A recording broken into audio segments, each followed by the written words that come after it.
Avon news में आप सभी दर्शकों का स्वागत है। मैं आपके साथ इलियास बड़ेगर। जैसा कि आप सब जानते हैं कि अब नया एकेडमिक ईयर शुरू हो चुका है। अब एसएसएलसी और पीयूसी पास होने के बाद हर बच्चे के दिमाग में एक परेशानी होती है कि आगे सक्सेस के लिए हम क्या करें।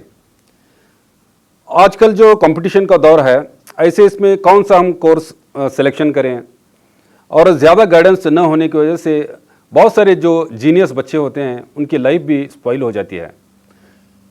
आपसे जुड़े हर सवाल का जवाब लेने के लिए हमारे साथ एक बेहतरीन हस्ती जो बागलकोट क्रॉस के पास यानी पॉलिटेक्निक के सामने जी-नीत जो एकेडमी चलाते हैं, लियाकत दफ़ेदार साहब, जो वहाँ के फाउंडर भी हैं, प्रिंसिपल भी हैं और वहाँ के एक बेहतरीन लेक्चरर हैं। आइए हम उनसे जानकारी लेने की कोशिश करेंगे कि बच्चे को क्या करना चाहिए, व्हाट इज़ नेक्स्ट।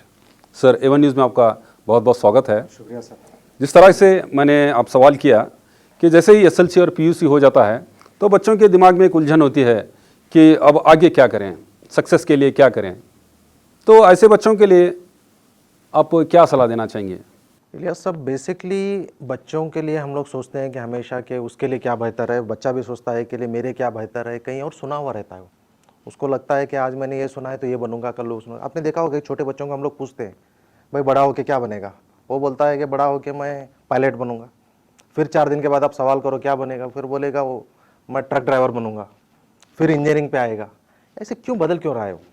बेसिकली उसके अंदर एक कश्मकश चली हुई है कि मेरा जो पर्पज़ है बनने का, वो पर्पज़ के लिए मैं शायद ये करूँगा तो मेरा पर्पज़ पूरा होगा, ये करूँगा तो पर्पज़ होगा। इसके लिए वो बदल रहा है और उसका जो हर बार जो बदलना है वो बिल्कुल गलत, नेगेटिव नहीं है, अच्छी चीज़ है। Actually is becoming more practical. मैं ऐसे बताता हूँ आपको कि बच्चे हमारे पास जैसे नीट इंक्वायरी के लिए आते हैं, एडमिशन के लिए आते हैं, मैं सबसे पहले उनको पूछता हूँ भाई तुझे डॉक्टर बनना है, क्यों बनना है? डॉक्टर बनना कभी मकसद नहीं हो सकता है, मकसद को पहुंचने के लिए वो जरिया है। एग्जाम्पल के लिए अगर मुझे आप पूछेंगे सर कहाँ जा रहे हो, मुझे बोलना चाहिए कि मैं हैदराबाद जा रहा हूँ। इसके बजाय मैं ये नहीं बोल सकता कि मैं ट्रेन से जा रहा हूँ, बस से जा रहा हूँ। फिर पूछोगे आप नहीं नहीं नहीं कहाँ जा रहे हो, मैं बोलूँगा नहीं अगर ट्रेन भी नहीं मिली तो फिर मैं कार से चला जाऊँगा। ऐसी बात हो रही है। मेरा मकसद हैदराबाद पहुँचना है, हैदराबाद पहुँचने के लिए मैं कार, बस, ट्रेन यूज़ कर रहा हूँ। इसी तरह से मकसद को पहुँचने के लिए, लाइफ का मकसद पहुँचने के लिए कोई इंजीनियर बने, कोई डॉक्टर बने, कोई लॉ करे, कोई बिजनेस करे, इस तरह से होना चाहिए। ये बेसिकली इसका सॉल्यूशन तभी निकलेगा जब बच्चा किस में इंटरेस्टेड है, वो अपने इंटरेस्ट की तरफ जाए, तभी उसमें अचीव कर पाएगा। अभी देखिए कि जैसे डॉक्टर किसको बनना चाहिए, डॉक्टर बनने के लिए वो एक जरिया है। जैसे मैंने बताया, अगर समझिए कि एक बच्चा है जो बोलेगा कि मैंने बहुत सारे हार्ट के पेशेंट्स देखे मेरे आसपास, जिन लोगों ने अपना इलाज इसलिए नहीं करा पाए कि उनके पास पैसा नहीं था। ये पैसे की वजह से नहीं करा पाए तो फिर मैं ऐसा कुछ करना चाहता हूं कि इसका इलाज 5,000 में हो जाए। अभी उसका मकसद बन गया, वो मकसद को अचीव करने के लिए अभी वो डॉक्टर बने। अभी उसके सामने की परेशानियां छोटी छोटी हो जाएंगी, वो आसानी से उसको क्रैक कर पाएगा। सर, अब दूसरा हमारा जो बहुत ही अहम सवाल है, एक जिस तरह से मान लीजिए अब एक ही घर है, एक ही फैमिली है, वहाँ से बहुत सारे बच्चे इंजीनियरिंग में चले जाते हैं या मान लीजिए मेडिकल में चले जाते हैं, दूसरे फील्ड में चले जाते हैं, मगर हालांकि वो भी पास हो जाते हैं, वो भी पास हो जाते हैं सब भी, लेकिन चंद बच्चे इसमें सक्सेस होते हैं, चंद बच्चे मतलब वो फील्ड में फेलियर हो जाते हैं। Then what is actual success sir? Sir पहले तो सक्सेस का कोई फिक्स फार्मूला नहीं है, लेकिन सक्सेस का एक प्रोसेस है। सक्सेस का प्रोसेस ये है कि सक्सेस जाने के लिए तो बच्चे को हार्डवर्क करना पड़ेगा। हार्डवर्क कब करेगा बच्चा? हार्डवर्क तभी करेगा जब उसको उसमें मज़ा आ रहा है। आपने देखा है कि मोबाइल में बच्चे 6-6 8 घंटे निकालते हैं, क्यों निकाल रहे हो? उसको उसमें मज़ा आ रहा है। अभी मज़ा कब आएगा? जब उसको उस चीज़ में समझ आई हुई, उसको वो चीज़ अच्छी तरह से कर पा रहा है, उसको ग्रिप है, तभी उस चीज़ को कर पाता है। अगर वो कुछ और ऐसा चुन लिया जो किसी और को देख रहा है कि मेरे कोई अंकल का बेटा है वो ऐसा कर रहा है तो फिर मुझे वो ही करना चाहिए। उसका पर्पज़ हमें जानना चाहिए, भाई तू क्या करना है। हो सकता है बच्चा जब छोटा था उसका पर्पज़ था कि मुझे जर्मनी जाना है, तो जर्मनी जाने के लिए उसने देखा था कि उसका एक कज़िन था जो CS करके कंप्यूटर साइंस पढ़ के सॉफ्टवेयर इंजीनियर बन के गया है जर्मनी। लेकिन असल बात यह है कि जर्मनी जाने के लिए मैकेनिकल इंजीनियर बहुत बेस्ट था। तो फिर उसके पर्पज़ को जानो, उसके बाद में बताओ कि पर्पज़ का सॉल्यूशन कहाँ मिलता है। यहाँ यहाँ मिलेगा, इसका अच्छा सोल्यूशन मिलेगा, यहाँ करेंगे। और हर जैसे भी मैं थोड़ी देर पहले जो बता रहा था उसी एग्जाम्पल के बारे में, डॉक्टर तभी बने बच्चा जब उसके अंदर खिदमत का जज्बा है, नहीं तो फिर उस प्रोफेशन को एंजॉय नहीं कर पाएगा। कब तक वो पैसे के लिए काम करेगा? आपने देखा है कि डॉक्टर का प्रोफेशन इतना आसान नहीं है। रात में 2 बजे सो रहा है बेचारा, 3 बजे उसको फिर पेशेंट उठा रहा है, पैसे के लिए नहीं उठ पाएगा। अगर उसमें खिदमत का जज्बा है, उसके अंदर रिसर्च ओरिएंटेड है, उसको एंजॉय करेगा, वो उठेगा, उस पर काम करेगा। सर आज कल जो कंपटीशन का दौर है, हर एक लिए जो जितने भी माँ बाप हैं वो चाहते हैं कि उनके बच्चे कामयाबी की बुलंदियों को छू लें। तो ऐसे दौर में माँ बाप क्या कर रहे हैं, फोर्सेबली अपने बच्चे को तो डॉक्टर ही बन, तो इंजीनियर ही बन, तो एडवोकेट ही बन, यानी यहाँ पर पेरेंट्स उस बच्चे का डेस्टिनेशन या वो गोल है वो फिक्स कर रहे हैं। तो ऐसे जो पेरेंट्स हैं, इसकी वजह से क्या होता है, बच्चों के अंदर एक डिस्टर्बेंस आ जाता है। तो ऐसे पेरेंट्स और बच्चों के लिए आप क्या कहना चाहिए सर? सर खास करके हम जो पेरेंट्स हैं, हम चाह रहे हैं कि हमारा बच्चा यही करे, ये करे, ये करे। शायद इसकी बेसिक वजह यह है कि हमारे अंदर लैक ऑफ इन्फॉर्मेशन है। हमने जो देखा है उसी को ग्रेट समझ के बैठे हुए हैं। नई चीज़ें बहुत सारी डेवलप हुई हैं, उसके बारे में हमें पता नहीं है, उसके लिए कैसा करना चाहिए।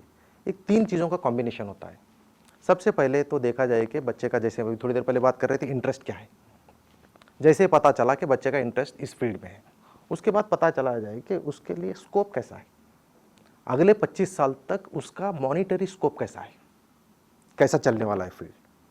तीसरी चीज़ उसके बाद फिर मालूम करी जाएगी कि एप्टीट्यूड, बच्चे के अंदर इस चीज़ को अचीव करने के लिए कितनी सलाहियत है। सिर्फ अरमान नहीं हो, वो करने के लिए क्या बन सकता है, उसके लिए क्या कैलिबर है, उसके लिए कितना फिजिक्स लगता है, कितना केमिस्ट्री लगता है, कितना बोलचाल की उसकी स्किल्स की ज़रूरत है। ये सारी चीज़ें देखकर उस पर डिसीजन लिया जाए।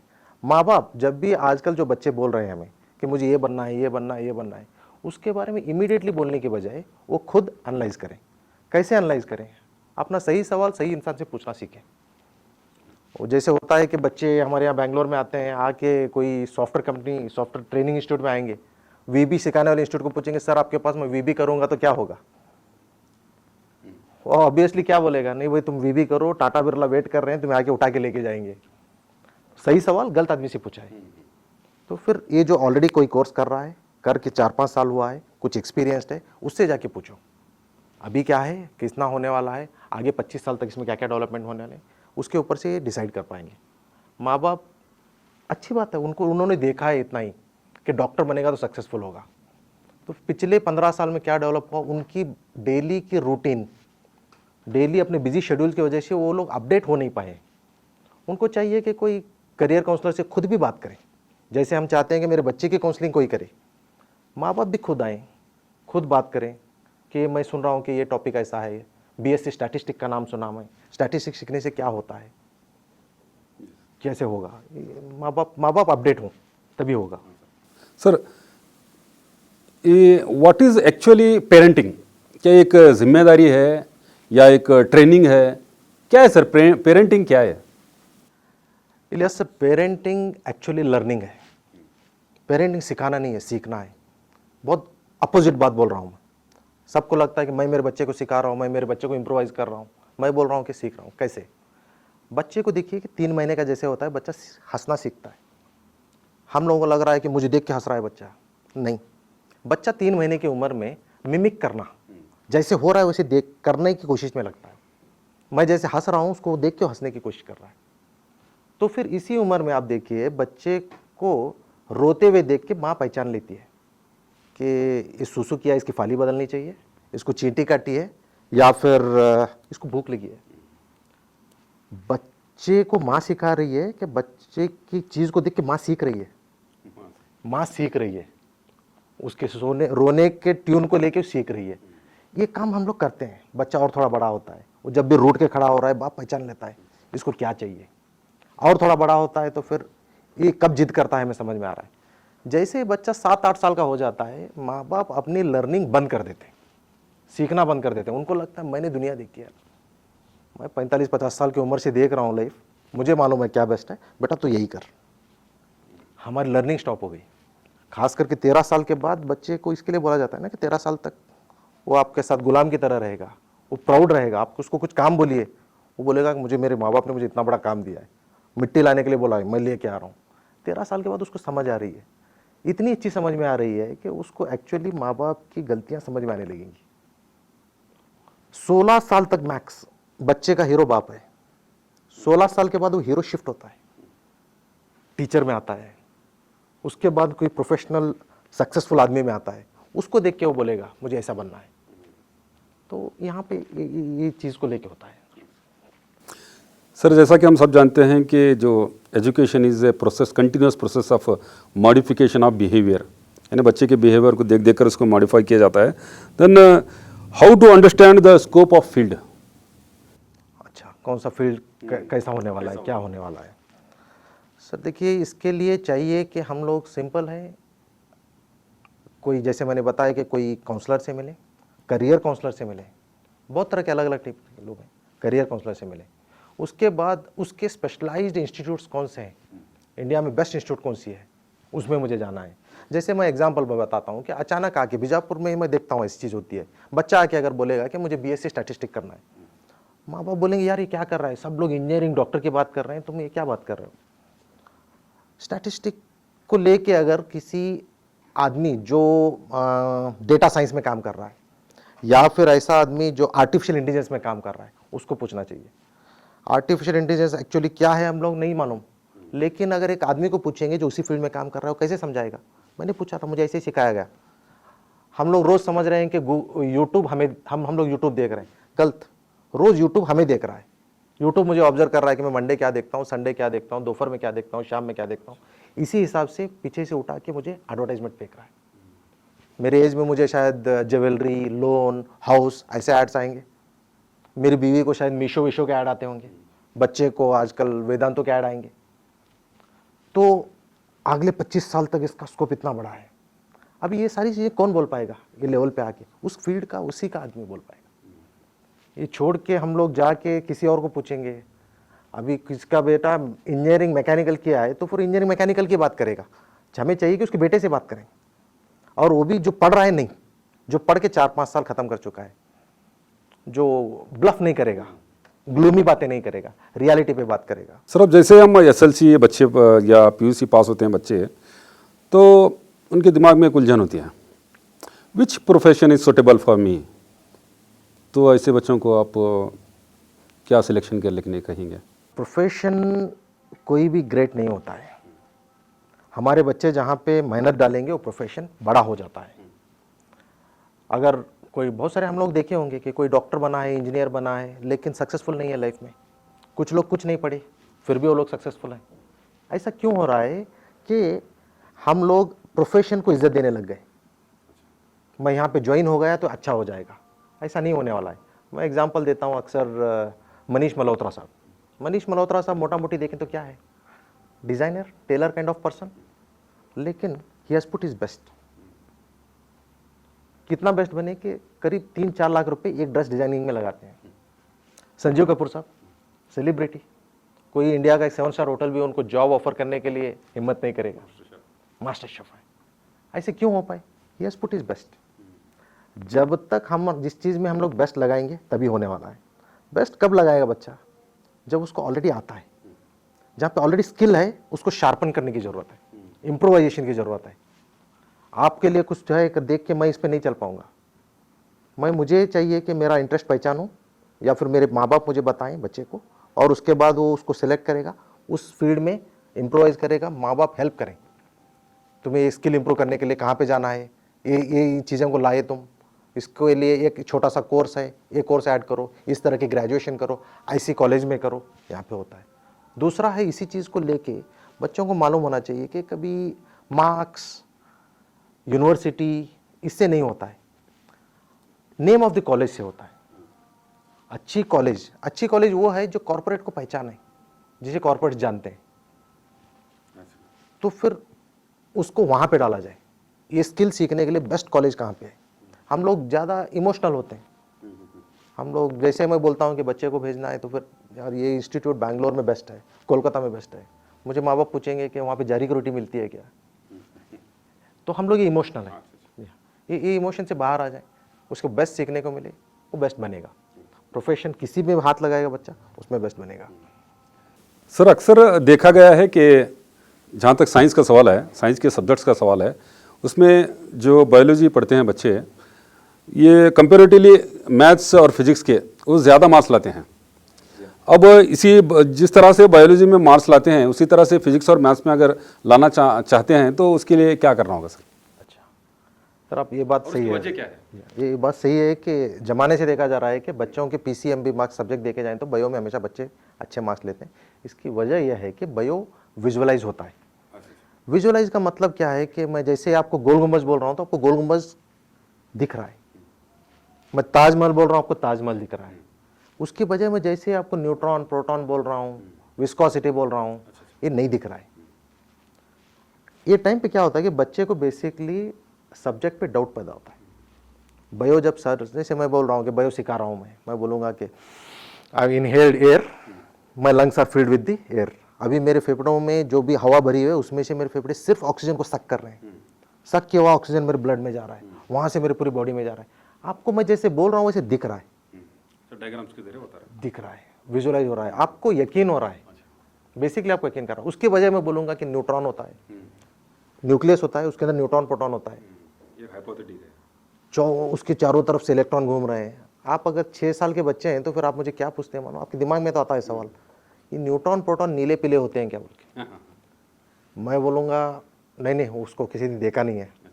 तो आपको बोलेगी यार ये सब्जेक्ट कुछ फंसा हुआ है क्या, यहाँ पे कुछ निकल नहीं रहा है, ऐसा किसी दिखा ही नहीं है। दिल दिख रहा, दिमाग दिख रहा, लेकिन न्यूट्रॉन प्रोटॉन नहीं दिख रहे, नहीं दिख रहे हैं। जब ये विजुअलाइजेशन छूट गया तो फिर बच्चा क्या करेगा, अभी उसको बाय हार्ट करेगा। तभी तो बच्चे 10th तक बहुत अच्छे मार्क्स लेते हैं, मेमोरी बेस्ड गेम चल रहा है वहाँ पे। पीयूसी में आते ही अंडरस्टैंडिंग की बात है, ग्रेजुएशन जा रहा है और ज़्यादा in depth conflict oriented understanding की ज़रूरत है, वो उसको छूट रही है। तो फिर जैसे उसको बायो की सिखाया जा रहा है कि दिख रहा है, इसी तरह से exactly entire physics chemistry maths also can be taught. मैं वर्स्ट केस मैथ्स का लेता हूँ, क्योंकि मैथ्स जैसी कोई चीज़ है ही नहीं। जो कुछ भी फिजिक्स या केमिस्ट्री में हो रहा है उसकी इम्प्लीमेंटेशन लैंग्वेज को मैथ्स बोलते हैं। कुछ फिजिक्स में कहीं ज्योमेट्री में कुछ हुआ है, उसको हम लोग ज्योमेट्री के जरिए लिख रहे हैं। अभी जैसे मैं बोलता हूँ कि 2 स्क्वायर बोलते ही बच्चे को क्या दिखेगा, 2 के सर पे 2 लिखा हुआ दिखेगा, गलत। वो एक्चुअली 2x2 का ग्रेड है, 2x2 की चौकड़ी, 2x2 में 4 रहेंगे, 3x3 की चौकड़ी में 9 रहेंगे। अब ये लिखने में ड्रॉ करने में टाइम लग रहा है, तो फिर मैथ्स क्या करता है, उसको 2 के सर पे 2 लिख के 2 लिख रहा है, 3:2 लिख रहा है, जिसकी वजह से ये 4 दिख रहे हैं। अभी सर देखिए बहुत सारी चीज़ें बच्चा गलत सुना हुआ है, गलत को ही याद रखा है। हम लोग ऐसे बोलना चाहिए कि साइंस और मैथ्स के बच्चे 10th तक हाफिज हैं, उन्होंने रट्टा मारा है, उसको बोल रहे हैं। जिस दिन उसको दिखने लगेगा उसको समझा पाएगा। अभी जैसे मैं बोलता हूँ कि वॉट 1 kg बोलते ही आपको 1 kg का शायद पत्थर दिखेगा, 1 लीटर बोलते 1 लीटर की पानी की बोतल दिखेगी, 20 लीटर का कैन दिखेगा। न्यूटन बोलते ही क्या दिख रहा है, न्यूटन बोलते ही बच्चा, एक अच्छा खासा बच्चा भी मुझे बोलता है it's an SI unit of measuring force, बोलेगा नहीं। उसको वो ऐसे बोलना चाहिए, सर अगर कोई एक चीज़ है, समझिए 1 kg की चीज़ है, उसको मुझे इतने फोर्स से ढकलना है जिसके 1 सेकंड में 1 मीटर दूर चला जाए। 1 सेकंड में 1 मीटर दूर जाने के लिए मुझे कितना फोर्स लगाना पड़ता है, उसको 1 न्यूटन बोलते हैं। अभी उसको दिख रहा है, वो विजुअलाइज हो गया। विजुअलाइजेशन नहीं सीखा है बच्चा तो फिर एक थोड़े टाइम के बाद आप सवाल करेंगे तो बोलेगा once upon a time I was intelligent, आज मैं भूल गया। अच्छा, हाँ, अच्छा, मैं 10th में इतना इंटेलिजेंट था, पीयूसी में कुछ समझ में नहीं आया, मैं इंटेलिजेंट नहीं था, मैं बाय हार्टिंग मशीन, डिग्री में सब भूल गया। हाँ, जो चीज़ सीखे हैं बच्चे भूल नहीं सकते। हम लोग साइकिल चलाना सीखे हैं, बाय हार्ट नहीं किए। आज भी आपको साइकिल चला दिए तो फिर आप चलाएंगे, क्यों, सीखे हैं इसको। तो फिर बच्चा कॉन्सेप्ट को इस तरह से सीखे कि वो दिखे, नहीं दिख रहा है तो फिर मैंने नहीं सीखा है। दूसरा उसको काम करना चाहिए कि जो भी कॉन्सेप्ट है उसको डेली लाइफ में क्या बोलते हैं, उसको ऐसा नहीं बोला जाए कि जैसे विस्कोसिटी बोलते ही नहीं, वो it's an opposite pressure felt by the surface of the liquid, ये डेफिनेशन नहीं बोले। उसके बजाय वो बोले सर विस्कोसिटी मतलब गाढ़ापन, जिगिटपन। जो डेली लाइफ में यूज कर रहा है उसको इस्तेमाल करेगा। कल नीट के क्वेश्चन ऐसे हैं, नीट के क्वेश्चन कोई टफ नहीं है, they are tricky, concept based है। कॉन्सेप्चुअली बच्चा विजुअलाइज होगा, उसको अच्छा करेगा। तो यही रीज़न है, उसको ऐसे सिखाया जा सकता है, बच्चा सीख सकता है। उसके लिए बेस्ट तरीका यह है कि आज अगर पीयूसी में आ गया है बच्चा, उसको एक और बार 8th 9th 10th सीखना चाहिए, खुद से सीखना चाहिए, कोई सिखाए नहीं। जैसे कि 8th स्टैंडर्ड में फोर्स, प्रेशर, फ्रिक्शन 3 चैप्टर है। नेक्स्ट चैप्टर साउंड है, उसको वो नहीं पढ़ना है। 3 चैप्टर का कनेक्टेड 9th में क्या मिलता है, मोशन इन ए प्लेन मिलेगा, उसको सीखे। 10th में जाए, लॉज ऑफ मोशन मिलेंगे, वो सीखे। अभी उसका पूरा वो एक जो अखंड एक एरिया है उसमें वो मास्टर बनेगा। सर, जैसा कि आप एक जीनीत एकेडमी चला रहे हैं, माशाल्लाह आपके हाथ में जितने भी बच्चे पढ़े हैं आपके पास मैक्सिमम वो सक्सेस भी हुए हैं, और जितने भी आप ट्रेनिंग ले चुके हैं और भी सक्सेस लेंगे ऐसे हम उम्मीद भी करते हैं। तो जितने भी जो अभी पढ़ रहे हैं बच्चे एसएलसी या पीयूसी, ऐसी जो यंग जनरेशन के लिए आप एक क्या मैसेज देना चाहेंगे सर? ये जो यंग जनरेशन है, वेरी पावरफुल जनरेशन आज की, इतनी पावरफुल है कि ये लोग बहुत बड़ा कर पाएंगे। हम लोगों की क्या कंप्लेंट्स है इस जनरेशन से? ये कंप्लेन ये है कि सीरियस नहीं है, ये पढ़ता नहीं है, ज़्यादा मोबाइल में टाइम लगाता है, हमारी बच्ची क्या करना है उसको पता ही नहीं। देखिए, जब इनके जो पेरेंट्स हैं, इनकी रिक्वायरमेंट बेसिक अलग थी। यार मुझे मेरी एजुकेशन हो जाए, मेरे घर का इतना कर्ज है मैं ख़त्म करूँ, मेरा घर है, घर में मॉल डालूँ। हम लोगों के पर्पस बहुत छोटा था। आज के बच्चों का पर्पस वो पास हो चुका है, उसको बिल्कुल इसकी ज़रूरत नहीं है। यही कुछ 15 साल पहले किसी आईटी कंपनी में टेक लीड को या मैनेजर को अपने एम्प्लॉय से काम करवाना होता था, वो क्या बोलता था? वो सैटरडे आ जाओ, नहीं आओगे तो फिर तुम्हें जॉब से निकाल दूंगा। आज की जनरेशन को ये नहीं बोला जा सकता।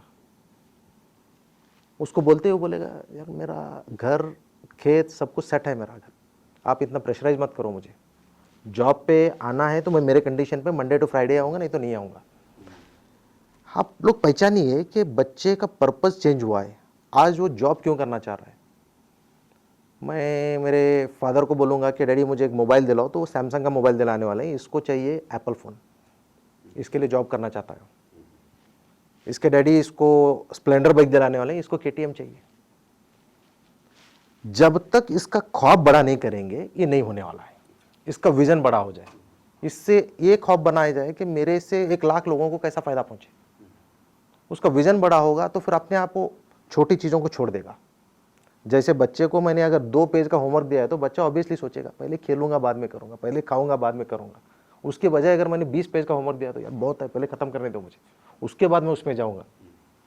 तो फिर माँ बाप को चाहिए कि उसका विज़न बनाए। विज़न कब बनना चाहिए? बच्चे का 8th स्टैंडर्ड होती है। 8th स्टैंडर्ड से पहले करियर काउंसलिंग वर्थ नहीं है, उसको समझ में नहीं आता है, पैसे और लाइफ का रिलेशन नहीं पता होता है। जैसे वो 9th में पहुँच रहा है, 14 साल की उम्र है, वो उम्र में उसको बिठाया जाए, उसको मालूम किया जाए कि तुम्हें क्या क्या करने में मज़ा आता है। पेंटिंग में मज़ा आता है, लोगों से बात करने में मज़ा आता है, कुछ सोशल वर्क करने में मज़ा आता है। तो फिर इन चीज़ों को आप बढ़ावा दें। यार सर देखिए, बच्चा अगर मेरा बेटा, मैं उसको डॉक्टर बनाना चाह रहा हूँ, तो फिर कल अगर डॉक्टर बनेगा तो मुझे मेरा मालिक मुझे शाबाशी नहीं देगा, परवरदिगार मुझे शाबाशी नहीं देने वाला। वो बोलेगा यार मैंने उसकी किस्मत में लिखा था, वो बना हुआ है। हाँ, अगर मेरा बेटा डॉक्टर बन के अगर कोई किडनी बेच के खाया तो फिर पकड़ा मैं ही जाऊँगा। तो फिर माँ बाप के हाथ में तरबियत है। तरबियत लर्निंग से शुरू होती है, सीखते रहें, उसकी हर उम्र तक सीखते रहें, उसके बाद में उसका ख्वाब बनाते रहें। देखिए, अब कभी बड़े कॉन्ग्लोमरेट जो हैं, टाटाज, बिरलाज, किसी भी, उनके बच्चे उठ के कभी नहीं बोलेंगे कि मैं डॉक्टर बनूंगा, इंजीनियर बनूंगा। तो क्यों नहीं, ऐसे क्यों हो रहा है कि बचपन से ही उसके बच्चे को वो फादर इस तरह से देख रहा है कि इसको बड़ा होके क्या बनाना है, उसके लिए उसकी क्या क्या क्वालिटीज़ मुझे डालने हैं, उसी तरह से उसको इम्प्रोवाइज करेगा। सर, आपसे आखिरी सवाल है, अभी माँ बाप और बच्चों के बीच में एक जनरेशन गैप होता है। माँ बाप अपना जो पुराना विज़न होता है अपने ख्यालात के हिसाब से सोचते हैं, अब बच्चा क्या है मॉडर्न तरीके से वो सोचता है, यानी लैक ऑफ जो मतलब क्या उनके डिफरेंसेस बहुत आते हैं। ये डिफरेंसेस को फुलफ़िल करके बच्चे को माँ बाप और बच्चे मिलकर एक गोल को मतलब कंसंट्रेट करने के लिए आप क्या कहना चाहेंगे सर? जब तक बच्चे का और माँ बाप का दोनों का गोल कोहेरेंट नहीं होगा, दोनों का मिलेगा, तो फिर बड़ी चीज़ होगी। तो फिर दोनों को एक चीज़ पे जवाब देना चाहिए कि माँ बाप बोल रहे हैं कि मेरा बेटा इंजीनियर बने, उनको पूछिए क्यों। साथ में बच्चा बोल रहा है कि मुझे डॉक्टर इंजीनियर बनना है, उसको पूछिए क्यों। दोनों का जवाब अगर छोटा है तो फिर उनको बोले यार ये तो छोटा सा गोल कहीं और से हो जाएगा, कोई दुकान खोलने से भी हो जाएगा, बड़ा करो, विजन को बड़ा करो। ये बहुत पावरफुल है हमारे हाथ में। बच्चों को माँ बाप अंडर एस्टिमेट कर रहे हैं, खास करके जो एज हम लोग जो बात कर रहे हैं 10th और 12th की एज है, ये जो एज में बच्चा बहुत ज़्यादा हाईएस्ट वैल्यूएशन में है। उसको क्या लगता है महीने के 1.5-2 लाख मैं यूं कमा लूँगा। उसको 2 साल के बाद 2.5 साल के बाद वो आएगा, नहीं चलो यार 1.5-2 लाख नहीं, इतने 60,000 तो कमा के दिखाऊंगा मैं। हाँ, तो फिर पहले बेटे माँ बाप अपने आप को पूछे मैं अब क्यों बनाना चाह रहा हूँ मेरे बच्चे, उसकी स्टडी लाइफ चाह रहा हूँ मैं, वो तो आपने कर रखी है, उसके बेसिक्स आपने अरेंज कर रखे हैं, क्या चाहिए फिर। आप खुश होना चाहते हो, आपको खुशी कब मिलती है? खुशी तभी मिलेगी जब आपके बच्चे से किसी सोसाइटी में बेनिफिट हो रहा है। मैं बड़ी गाड़ी में फिर रहा हूँ, इससे आपको क्या फ़ायदा होने वाला है? कुछ नहीं। मैं बड़े घर में रह रहा हूँ, कुछ नहीं फ़ायदा होने वाला है। मैंने इंस्टीट्यूट खोला, इससे आपको फ़ायदा होगा। मैं करियर काउंसलिंग सेंटर खोला हूँ, इससे किसी को फ़ायदा होगा। तो फिर ये एंगल पे पेरेंट्स को भी तैयार किया जाए। सब बेसिकली ज़रूरत है कि हम पेरेंट्स लिटरेट हों। क्या लिटरेट हों कि बच्चे के बिहेवियर को लिटरेट हों। 3 महीने से लेकर, जैसे अभी बता रहा था मैं, 3 महीने से लेकर 13 साल तक बच्चा कब कैसा होता है, बच्चा कब सीरियस होता है, कब क्या करता है, और सारे प्रॉब्लम के बहुत छोटे छोटे आसान सॉल्यूशंस भी हैं। सर सॉरी फॉर इंटरप्शन है, अभी आपने जो कहा कि एक ये सभी एजुकेटेड पेरेंट्स का मसला है, वो उनको ट्रेन कर सकते हैं। अब जहाँ पर जो अनएजुकेटेड पेरेंट्स हैं, हाँ, ऐसे पेरेंट्स के लिए आप क्या कहना चाहेंगे सर? सब पेरेंट साइंटिस्ट रहे या फिर इलिटरेट डेली कमाने वाला आदमी रहे, दोनों की बेसिक रिक्वायरमेंट है कि वो सीखे। उसको चाहिए कि वो स्टूडेंट बने, बच्चे के साथ बैठा जाए, उसको पूछा जाए यार ये क्या पढ़ रहे हो, क्या होता है ये, अच्छा ऐसा क्या। उसकी वजह से अभी उसका एक और इंटरेस्ट बढ़ा। मेरे घर जाने के बाद भी मुझे पूछा जाता है, उसकी पुलिसगिरी नहीं हो रही उसके साथ, उसका इंस्पेक्शन नहीं हो रहा है, मुझे पूछा जा रहा है यार, वो आंसर बोलेगा, प्राउड फील करेगा। हो सकता है आपको समझ में भी आ रहा है कि वो आंसर उतना परफेक्ट नहीं है, आप उसको बोलिए ऐसा कैसे हो सकता है, नहीं होता है। Tomorrow he'll get back to school, he'll come with a better answer. वो बोलेगा डैडी क्या हुआ प्रॉब्लम, आपको जैसा पूछा था उसका मतलब ये है। तो उसके साथ छोटे मोटे सवाल आते हैं, क्या पूछे जाएं, यार तुम्हारा बेस्ट फ्रेंड कौन है क्लास में, अच्छा सब्जेक्ट क्या लगता है, अच्छे टीचर कौन है, तुम्हें मालूम है कि ये प्रोफेशन क्या होता है। बच्चे को कभी मत बोलो कि यार जाओ फिजियोथेरेपी अच्छा कोर्स है जाके करो, कुछ भी। हमने अभी तो बात किया है कि कुछ भी खराब नहीं है, कुछ भी ग्रेट नहीं है। फिजियोथेरेपी बहुत अच्छा है बोलने की बजाय आप उसको सवाल करो, यार आप स्टूडेंट बनो, उसको बोलो यार मुझे मालूम करना था फिजियोथेरेपी क्या होता है, थोड़ा मालूम करके बोलना। वो तो आजकल गूगल यूट्यूब का मास्टर हीरो है, वो बैठेगा 15-20 मिनट, उसमें से इन्फॉर्मेशन निकालेगा, फिजियोथेरेपी क्या है, इसका स्कोप कैसा है। फिजियोथेरेपी करने वालों को इमीडिएटली बाहर जाने के लिए वीज़ा मिलता है, फिजियोथेरेपी कमाते ही इमीडिएट बनते ही इतना कमाने लग जाएगा। इंडिया की बेस्ट स्कूल कहाँ है फिजियोथेरेपी सिखाने के लिए, उसकी फीस स्ट्रक्चर कितना है। ये बोलने के चक्कर में वो खुद सीखेगा। He has learned, he will say daddy मैं ये क्यों नहीं करूँ। तो हम लोग लर्निंग पे आ जाए, पेरेंट बने लर्निंग पे आ जाए। सर आपने अपना बहुत ही कीमती वक्त हमें दिया, और बहुत सारे जितने भी जो पेरेंट्स के दिमाग में उलझने थी, सवालात थे, हमने बहुत सारे उन्हें एक क्वेश्चनर के तहत आपको पूछा, आपने उसका बहुत ही माकूल जवाब दिया। हो सकता है इन सवालों के जवाब से पेरेंट्स को बहुत ही फ़ायदा होगा। आप यहाँ आए, आपका बहुत बहुत शुक्रिया sir. Pleasure for me being here with you. Thank you, thanks lot. देखा व्यूअर्स, लियाकत अली दफ़ेदार सर ने बहुत ही बेहतरीन अंदाज में एक बच्चे को, यानी कहते हैं ना बच्चा एक मोमबत्ती की तरह होता है, उसे जिस सांचे में डालेंगे तो उस सांचे का वो रूप लेता है, एक मोम की तरह होता है, तो उसे हम जिस भी सांचे में डालेंगे तो उस सांचे की जो रूप लेता है। उसके लिए एक बेहतरीन पेरेंटिंग की ज़रूरत है, एक बेहतरीन एक पेरेंट्स को दोस्त बनकर उसे बताने की ज़रूरत है, और साथ ही एक बेहतरीन टीचर्स की ज़रूरत है। इन सब के लिए क्या करना चाहिए और क्या नहीं करना चाहिए, इस पर रोशनी डाली दफ़ेदार सर ने। मैं मानता हूँ आपके बहुत सारे सवालात को जवाबात आपको मिल गए होंगे। इस तरह के और भी आपसे जुड़े मसलों को देखने के लिए देखते रहिए A1 news channel, the face of trust. Vijayapura ನಗರದಲ್ಲಿ ಸುಮಾರು 40 ವರ್ಷಗಳಿಂದ ನಡೆಯುತ್ತಿರುವ ಏಕೈಕ ಶಿಕ್ಷಣ ಸಂಸ್ಥೆ ಎಂದರೆ ಬಿಜಾಪುರ ಜಿಲ್ಲಾ ಅಂಗವಿಕಲರ ಕ್ಷೇಮಾಭಿವೃದ್ಧಿ ಸಂಸ್ಥೆಯ ಅಡಿಯಲ್ಲಿ ನಡೆಯುತ್ತಿರುವ ಶ್ರೀ MS ಖೇಡ್ ಪೂರ್ವ ಪ್ರಾಥಮಿಕ ಹಾಗೂ ಪ್ರಾಥಮಿಕ ಶಾಲೆ, ನರ್ಸರಿ, LKG, UKG ಹಾಗೂ 1ರಿಂದ 5ನ ತರಗತಿವರೆಗೆ 15 ವರ್ಷಗಳ ಅನುಭವ ಉಪನ್ಯಾಸಕ ವರ್ಗ, ಗಂಡು ಮತ್ತು ಹೆಣ್ಣು ಮಕ್ಕಳಿಗೆ ಪ್ರತ್ಯೇಕ ವಸತಿ ಸೌಲಭ್ಯ. ಖೇಡ್ ಕಾಲೇಜ್ ಆವರಣ, ಮಠಪತ್ ಗಲ್ಲಿ, ವಿಜಯಪುರ 586101. ಮೊಬೈಲ್ ಸಂಖ್ಯೆ 9972855777. ಮತ್ತೊಂದು ಸಂಖ್ಯೆ 8310884823.